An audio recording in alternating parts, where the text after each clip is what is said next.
Okay, so nakikita nyo, ito ay isang Philippine Cobra o Nadia philippinensis. Tingnan nyo, ang ganda. Juvenile pa po.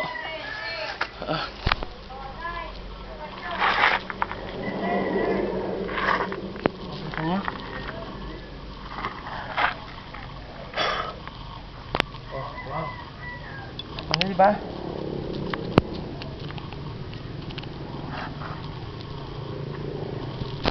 Nakasalamin po ako kasi, alam nyo, itong cobrang to, nag-spit siya ng venom.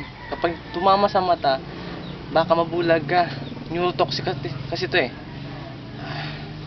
Kinakabahan ako. Tingnan yung ganda.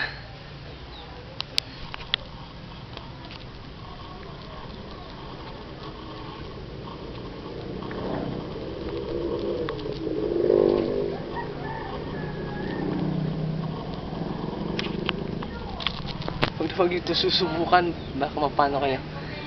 Ang itong uri ng ahas, venomous. Siya ang pinaka toxic sa lahat ng cobra o Nadia family sa buong mundo.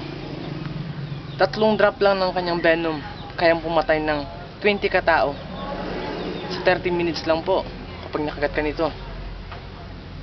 Kapag bumubuga siya ng venom, may layo pong 3 meters. Ganun po kalayo.